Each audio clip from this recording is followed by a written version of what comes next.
Hi ಎಲ್ಲರಿಗೂ ನಮಸ್ತೆ. Welcome to my YouTube channel Eshwari vlogs. ಇವತ್ತು ಬೆಳಗ್ಗೆ 5 ಗಂಟೆಯಿಂದ ವಿಡಿಯೋ ಮಾಡ್ತಾಯಿದ್ದೀನಿ.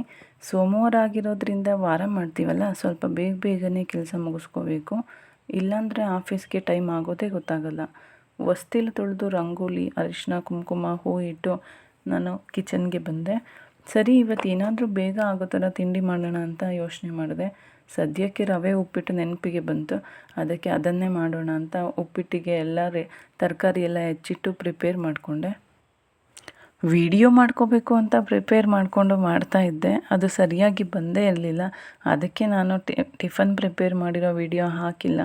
ವಿಡಿಯೋ ಮಾಡ್ತಾ ಬ್ರೇಕ್ಫಾಸ್ಟ್ ರೆಡಿ ಮಾಡಿದರೆ 15ರಿಂದ 20 ನಿಮಿಷದಲ್ಲಿ ಆಗುವಂಥ ಕೆಲಸ 10 ನಿಮಿಷ ಎಕ್ಸ್ಟ್ರಾ ತಗೊಳುತ್ತೆ. ನನ್ನ ಮಗನಿಗೆ ಸ್ಕೂಲ್ ಬಸ್ 8 ಗಂಟೆಗೆ ಬರೋದ್ರಿಂದ ನಾನು ಬೇಗನೆ ಬ್ರೇಕ್ಫಾಸ್ಟ್ ಮಾಡಿಕೊಂಡೆ. ಇನ್ನೇನು ಬಾಕ್ಸ್ ಪ್ಯಾಕ್ ಮಾಡಬೇಕು ಅನ್ನೋವಾಗ ನಾನು ಉಪ್ಪಿಟ್ಟು ತಿನ್ನಲ್ಲ ಅಂದ. ಸರಿ, ಹಸ್ಬೆಂಡ್ ಆಯಿತು ಇಡ್ಲಿ ವಡೆ ತರ್ತೀನಿ ಅಂತ ತೊಗೊಂಡು ಬಂದರು. ಅದನ್ನೇ ಬಾಕ್ಸ್ ಮಾಡಿಕೊಟ್ಟೆ. ಆಮೇಲೆ ನಾನು ಮನೆಯೆಲ್ಲ ಕ್ಲೀನ್ ಮಾಡಿಕೊಂಡು ಸ್ನಾನ ಮುಗಿಸಿ ಪೂಜೆ ಮಾಡಿದೆ.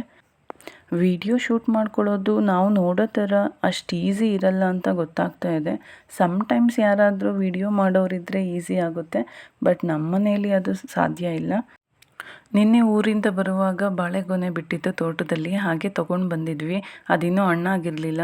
ಸೊ ಹೇಗೂ ಹಬ್ಬದಷ್ಟರಲ್ಲಿ ಸರಿ ಹೋಗುತ್ತೆ ಅಂತ ಹೇಳಿ ನಾನು ದೇವ್ರ ಮನೆಯಲ್ಲಿ ಇಟ್ಟೆ. ಯಾಕಂದರೆ ಅಲ್ಲಿ ಊದ್ಗಡ್ಡಿ ಹಚ್ಚಿರ್ತೀವಲ್ವ, ಅದು ಇದಕ್ಕೆ ಬೇಗ ಹಣ್ಣಾಗುತ್ತೆ. ಮುಂಚೆ ಎಲ್ಲ ನಮ್ಮ ತಾತನ ಮನೆಯಲ್ಲಿ ಗುಡಾಣದಲ್ಲಿ ಹಾಕಿ ಇಡ್ತಾಯಿದ್ರು. ಇವಾಗ ಆ ವ್ಯವಸ್ಥೆ ಇಲ್ಲ. ಇದು ನಿನ್ನೆ ಮೆಶ್ ತಂದಿದ್ದೆ ಅಲ್ವಾ, ವಿಂಡೋ ಮೆಶ್ಶು, ಅದನ್ನು ಫಿಕ್ಸ್ ಮಾಡಲಿಕ್ಕೆ ನೋಡಿದೆ. ಬಟ್ ಅದು ಎರಡೂ ಕಡೆ ಸಾಫ್ಟೇ ಕೊಟ್ಟಿದ್ದರು. ಅದನ್ನು ಚೇಂಜ್ ಮಾಡಿಸ್ಬೇಕಂತ ಹೇಳಿ ಹಾಗೆ ಇಟ್ಟೆ. ತುಂಬ ದಿನದಿಂದ ಗೋಲ್ಡ್ ಕಾಯಿನ್ ತೊಗೋಬೇಕು ಅಂತ ಇದ್ದೆ. ನಾನು ಒಬ್ಬರ ಹತ್ರ ಆರ್ಡರ್ ಕೊಟ್ಟಿದ್ದೆ, ಬಟ್ ಅದು ತುಂಬ ದಿನ ಆಗಿತ್ತು. ನನ್ನ ಕೈಗೆ ಕಾಯಿನ್ ಸಿಗ್ತಾನೆ ಇರಲಿಲ್ಲ. ಅದೇನೋ ಲಕ್ಕಿಲಿ ಇವತ್ತು ನನ್ನ ಕೈಗೆ ಗೋಲ್ಡ್ ಕಾಯಿನ್ ಬಂತು. ತುಂಬ ಖುಷಿಯಾಯಿತು. ನಾನು ಕಾಯಿನ್ನ ಯಾವಾಗಲೇ ತಂದರು, ಗೋಲ್ಡ್ ತಂದರು ದೇವ್ರ ಹತ್ರ ಇಟ್ಟು ಪೂಜೆ ಮಾಡ್ತೇನೆ. ಆಫೀಸಿಂದ ಬಂದು ಕೈಕಾಲು ಮುಖ ತೊಳೆದು ಬೆಳಗ್ಗೆ ಆಲ್ರೆಡಿ ಪೂಜೆ ಮಾಡಿದ್ದೆ, ಮತ್ತೆ ಗೋಲ್ಡ್ ಕಾಯಿನ್ ಇಟ್ಟು ಪೂಜೆ ಮಾಡಿದೆ. ಬರ್ತಾ ಹಾಗೇ ಇವತ್ತು ಅಡುಗೆ ಮಾಡೋದು ಬೇಡ, ವರಮಹಾಲಕ್ಷ್ಮಿ ಹೇಗೂ ಹತ್ರ ಬರ್ತಾ ಇದೆಯಲ್ವ, ಬೇಗ ಕೆಲಸ ಮುಗಿಸೋಣ ಅಂತ ನಾನು ಮತ್ತು ಪಾಪು ಇಬ್ಬರೇ ಇದ್ದಿದ್ದರಿಂದ ದೋಸೆ ತೊಗೊಂಡು ಬಂದೆ. ಅವನಿಗೂ ದೋಸೆ ತಿನ್ನೋಕೆ ಕೊಟ್ಟು ನಾನು ದೋಸೆ ಎಲ್ಲ ತಿಂದು ಮುಗಿಸಿ ಕೆಲಸಗಳನ್ನ ಬೇಗ ಮುಗಿಸ್ಕೊಳ್ಳೋಣ ಅಂತ ಕೆಲಸ ಮುಗಿಸ್ಕೊಂಡೆ. ಬಟ್ ಅಲ್ಲೂ ಕೂಡ ನನಗೆ ವಿಡಿಯೋ ಶೂಟ್ ಮಾಡೋಕ್ಕಾಗಲಿಲ್ಲ. ತುಂಬ ಕೆಲಸ ಇತ್ತು, ಆಲ್ರೆಡಿ ಲೇಟ್ ಆಗಿತ್ತು, ನಿದ್ದೆ ಬರ್ತಾಯಿತ್ತು.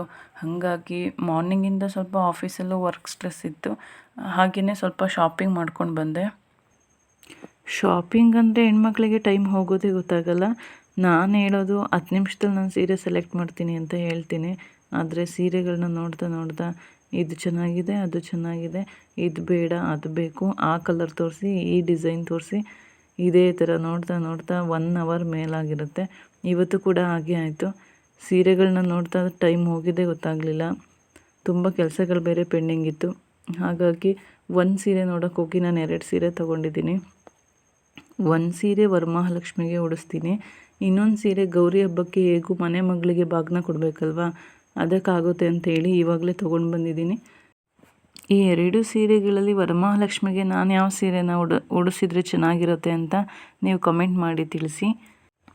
ಹಾಗೆ ಗೋಲ್ಡ್ ಕಾಯಿನ್ ಬಗ್ಗೆ ಇನ್ನೊಂದು ಸ್ವಲ್ಪ ವಿಷಯನ ನಿಮ್ಮ ಜೊತೆ ಶೇರ್ ಮಾಡೋಣ ಅಂತ. ಗೋಲ್ಡ್ ಯಾವಾಗಲೇ ತೊಗೊಂಡ್ರು ನಾನು 916 ಆ್ಯಂಡ್ 22 ಕ್ಯಾರೆಟ್ ಅಂತ ಹೇಳ್ತಾರಲ್ಲ, ಅದೇ ಕಾಯಿನನ್ನೇ ನಾನು ತೊಗೊಂಡಿದ್ದೀನಿ. ಯಾಕಂದರೆ ನಾವು ಜ್ಯುವೆಲ್ರಿ ಮಾಡಿಸೋದು ಕೂಡ 22 ಕ್ಯಾರೆಟಿಂದನೇ ಮಾಡಿಸ್ಬೇಕಾಗುತ್ತೆ ಅಲ್ವಾ. ನಮಗೆ ಯಾವ ಡಿಸೈನ್ ಬೇಕೋ ಆ ಡಿಸೈನ್ನ ನಾವು ಸೆಲೆಕ್ಟ್ ಮಾಡಿ ತೊಗೋಬೋದು. ಅದಕ್ಕೆ ನಾನು ಗೋಲ್ಡ್ ಕಾಯಿನ್ 22 ಕ್ಯಾರೆಟನ್ನೇ ತೊಗೊಳ್ತೇನೆ. ಇದರಿಂದ ಏನಪ್ಪ ಬೆನಿಫಿಟ್ ಅಂದರೆ 1 ಗ್ರಾಮಿಂದನೂ ಕೂಡ ಗೋಲ್ಡ್ ಕಾಯಿನ್ ಸಿಗುತ್ತೆ ನಮಗೆ. ಯಾವಾಗ ಅಮೌಂಟ್ ಕೂಡಿಸಿಡ್ತೇವೋ ಅವಾಗೆಲ್ಲ ನಾವು ಗೋಲ್ಡ್ ಕಾಯಿನ್ ತೊಗೋಬೋದು. ನಾನು ಈಗ ಒಂದು ಲಾಂಗ್ ಚೈನ್ ಮಾಡಿಸ್ಕೋಬೇಕು ಅಂದರೆ ಒಂದೇ ಸಲ ಅಷ್ಟು ಚಿನ್ನ ಮತ್ತು ಅಷ್ಟು ದುಡ್ಡನ್ನು ಅರೇಂಜ್ ಮಾಡಬೇಕು ಅಂದರೆ ಕಷ್ಟ ಆಗುತ್ತೆ. ಅದಕ್ಕೆ ನಾನು ಕಾಯಿನ್ ತೊಗೊಂಡ್ರೆ ಒಟ್ಟಿಗೆ ಏನಾದರೂ ಜ್ಯುವೆಲ್ರಿ ಮಾಡಿಸ್ಕೋಬೋದು ಅಂತ ಕಾಯಿನ್ನ ಪರ್ಚೇಸ್ ಮಾಡ್ತೇನೆ. Thank you for watching. ಈ ವಿಡಿಯೋ ನಿಮಗೆ ಸ್ವಲ್ಪನಾದರೂ ಇಷ್ಟ ಆಗಿದ್ದರೆ ಪ್ಲೀಸ್ ಒಂದು ಲೈಕ್ ಮಾಡಿ.